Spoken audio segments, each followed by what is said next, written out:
Hello students, today we are going to talk about emotional intelligence. Emotional intelligence and intelligence are two different terms and their meanings are also different. Emotional intelligence is known as EI and the quotient, that is emotional quotient, is known as EQ. Okay, so before going ahead, do you have any guesses or do you want to tell me what would be the emotional intelligence?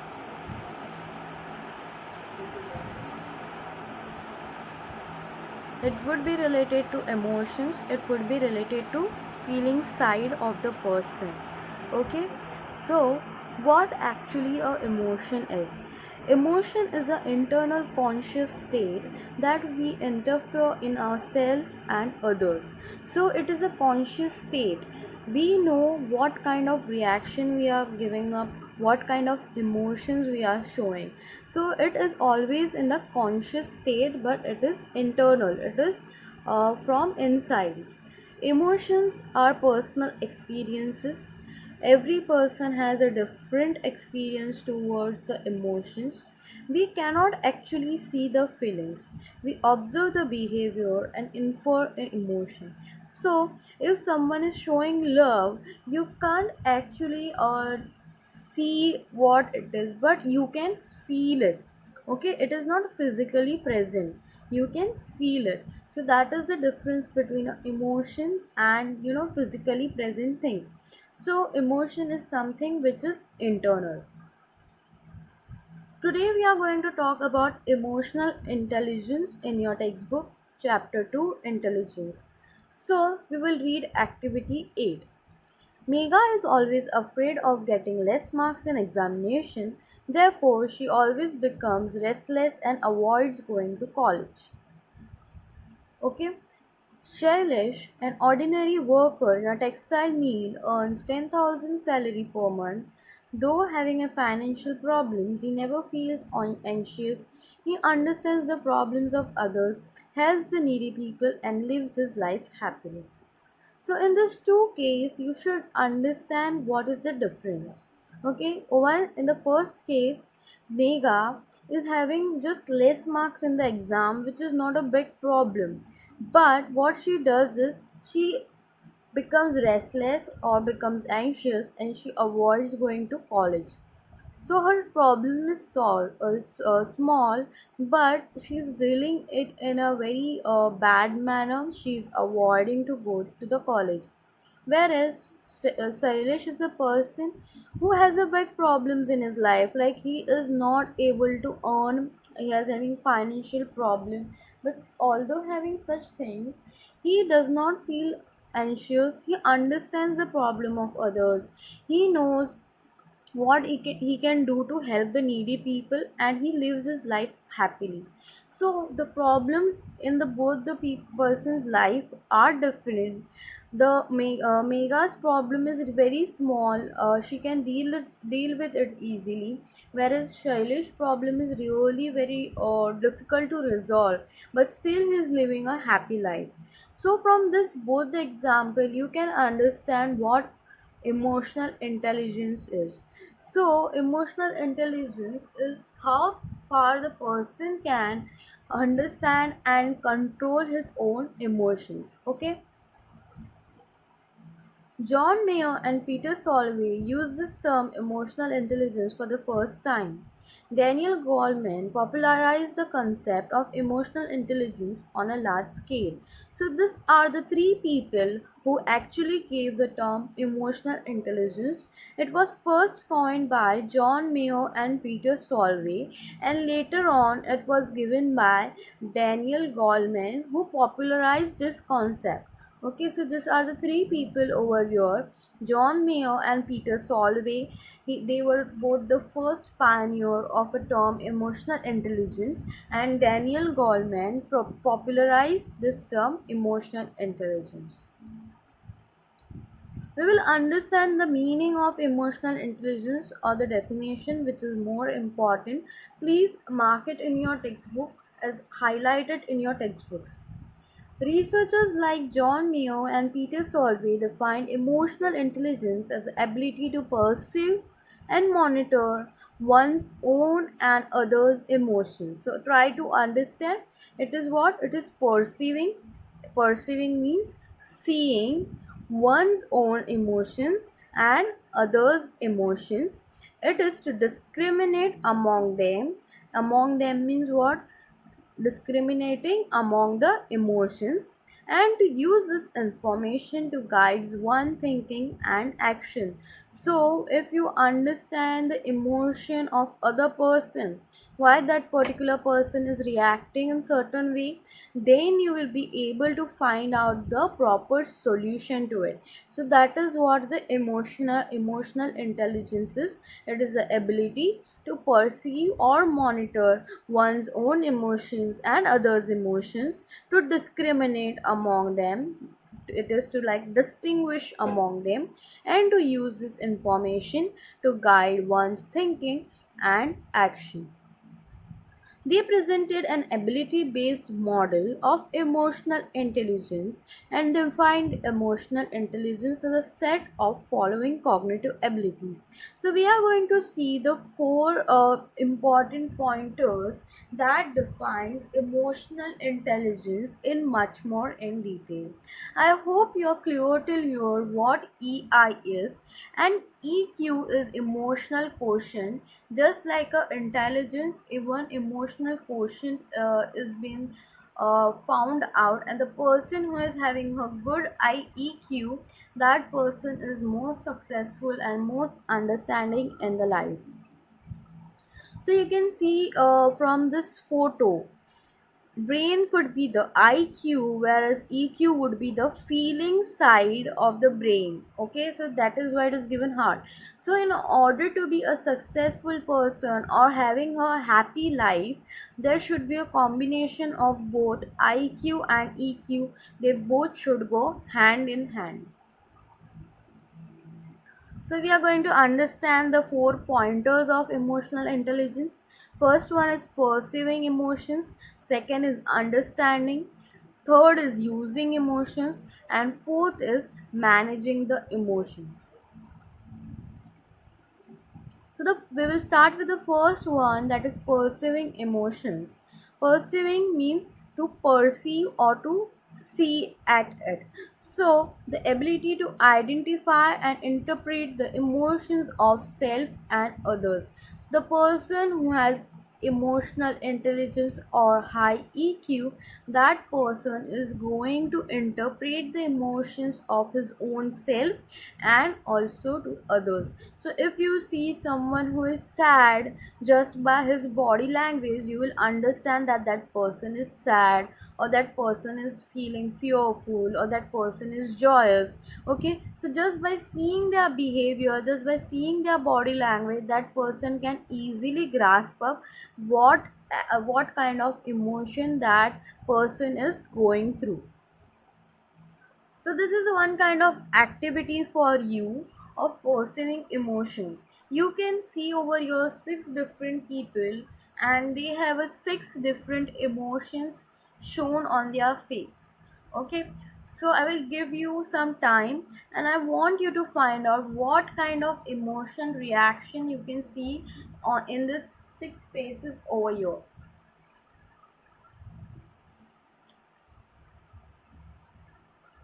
Time starts now.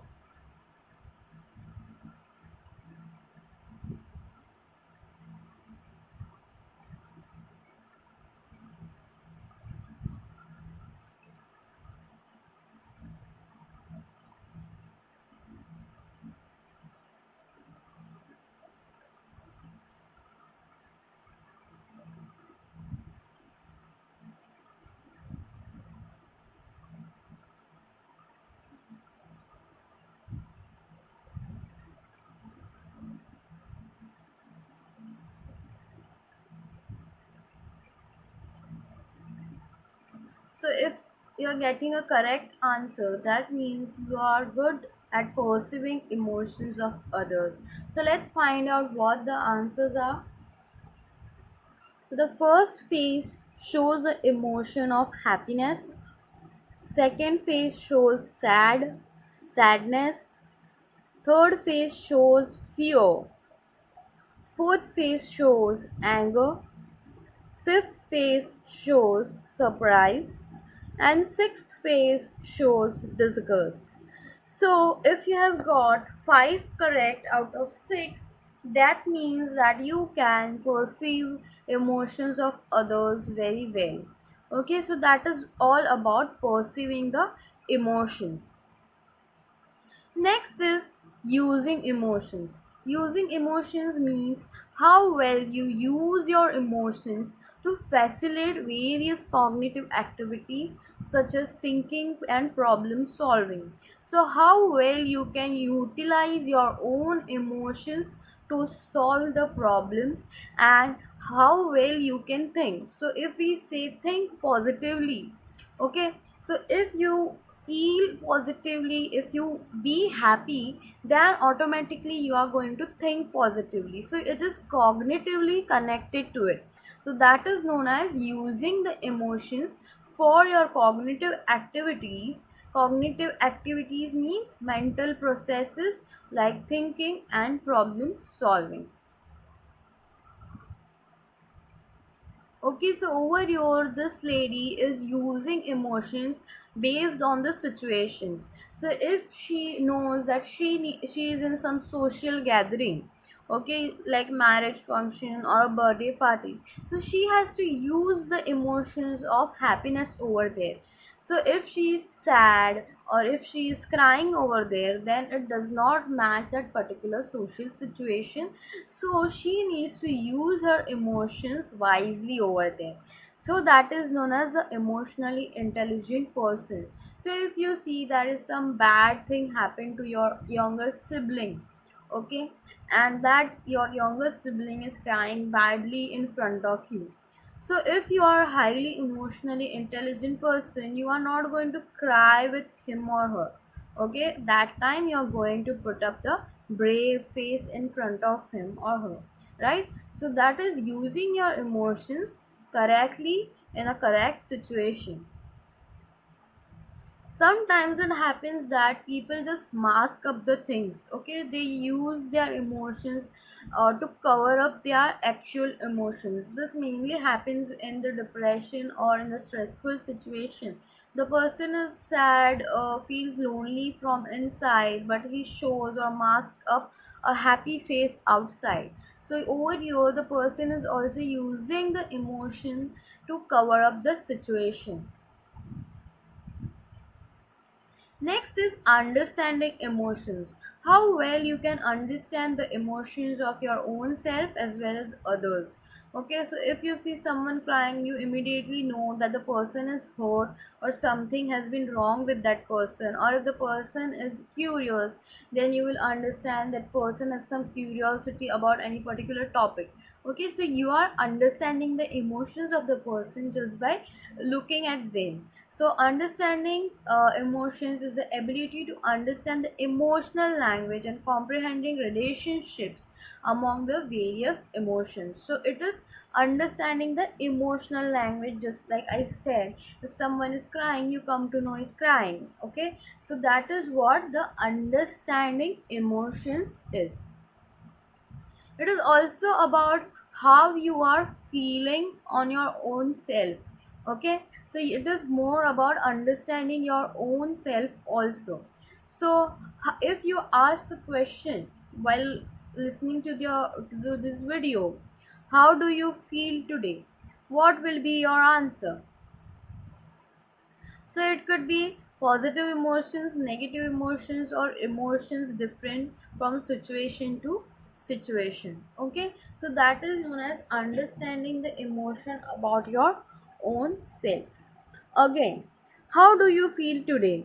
So if you're feeling okay, if you're feeling good, if you're feeling happy, tired, if you're feeling very sick about the situation, if you're feeling worried, okay, so all this is what you're understanding your own self.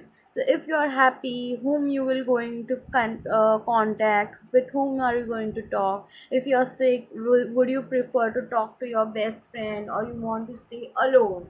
Okay, so all this is you're understanding the emotions and you're trying to find out the possible solution to it. So in case if you are feeling sad today, so you know that yes, I am sad today, so what are you going to do? You are going to distract yourself by doing various activities, that is one thing, or you are going to talk to your close friends. Okay, so by this what is going to happen, you are going to remove that sadness, that emotions from yourself, and then you are going to make it a happy or a positive thing about it. So that is known as a emotional intelligence. The fourth one is managing emotions. Just like the name states, managing emotions means you are regulating or managing your own emotions. So it is like it is like a puzzle. Okay, managing emotions is like puzzle. You have to put that particular piece of your emotion on a correct place so that your life could move in a correct manner. So that is why I have put up this photo over here, managing emotions. So if you're angry, you know that you're very aggressive, so you are going to manage that emotion so that it does not backfire you in few situations. Okay, so managing emotions is most important and utmost important thing in our life. Managing emotions, the ability to regulate the emotions of self and others. So you are kind of regulating your emotions as well as the emotions of others. Here are 6 steps to mindfully dealing with the difficult emotions. We will quickly see what they are. Turn towards your emotions with acceptance. You should accept your emotions the way they are. Identify and then label it. So if you know you're angry, state it. Yes, I get angry. If you are anxiety, you have anxiety, you state that yes, I am anxious today.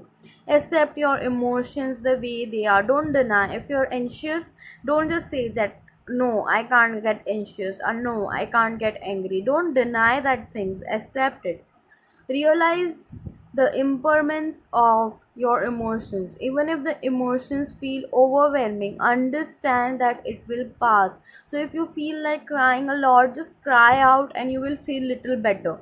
Okay, so let the emotions pass. If you feel very angry, just count till 10, or let that emotions pass away, let the situation pass away, and then you will feel it better.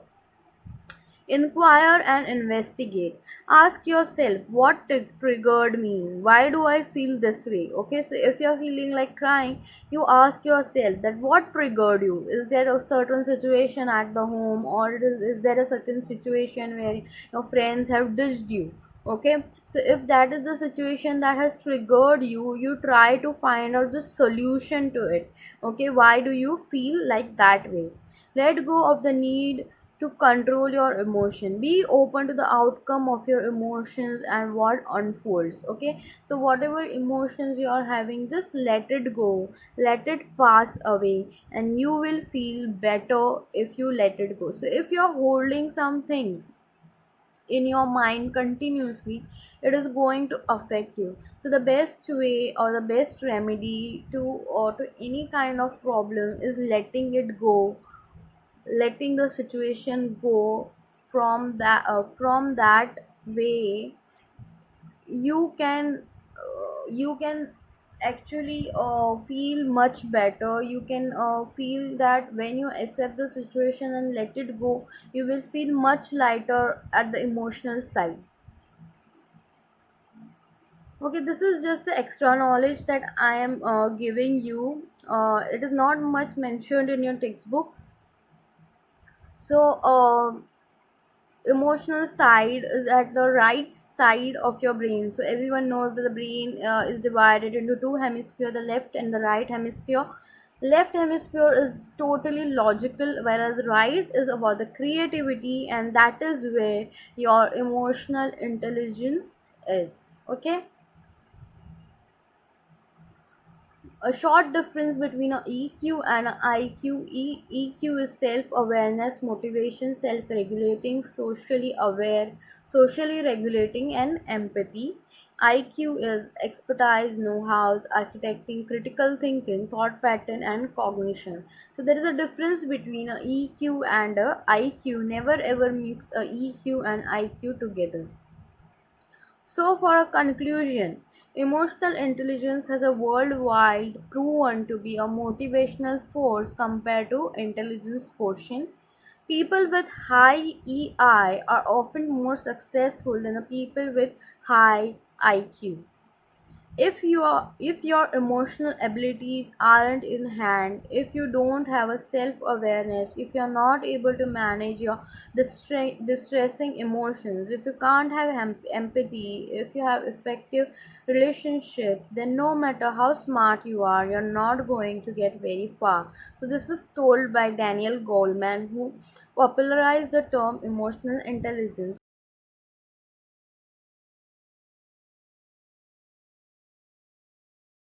In the next class, we are going to study about SQ. SQ is social intelligence, which is much more different than IQ and EQ.